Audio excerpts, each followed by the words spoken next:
এই চৌহদটো যিটো চাওচেঙৰ চৌহদটো সৌন্দৰ্যবৰ্ধন কৰি বিচাৰিছোঁ এই চাৰিফালে যিখন ৱাল দিব লাগে ৱালখন দিম ৱালৰ কাষে কাষে আমি ঠিক ঠাক কৰি ফুল ৰুম আৰু এই চৌহদটোৰ পিছফালৰ লগত আমি মানে ঔষধি গছ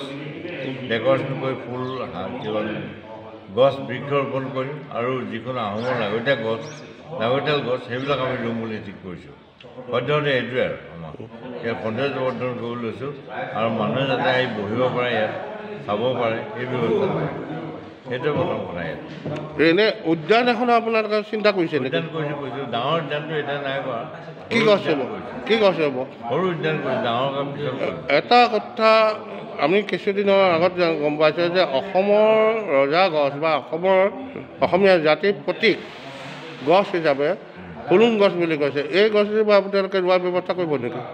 হুলুং গছ এতিয়া নাইকিয়া হ'ল পাবলৈ ইয়াত জেগা ল'লে আমি উদ্যান গছৰ সেইখন বনাম হুলুং গছ আৰু এইটো শিঙৰি গছ এইবিলাক আমি পিছত নকৰি যত্ন কৰিম এতিয়া নকৰোঁ এতিয়া নোৱাৰি কাৰণ গোটেই বাউণ্ডেৰীটো বনাব লাগিব নহ'লে নোৱাৰি আৰু পইচা লাগিব নহ'লে নোৱাৰি সেইকাৰণে আমি এইখিনি কৰিব বিচৰা নাই পিছত কৰিম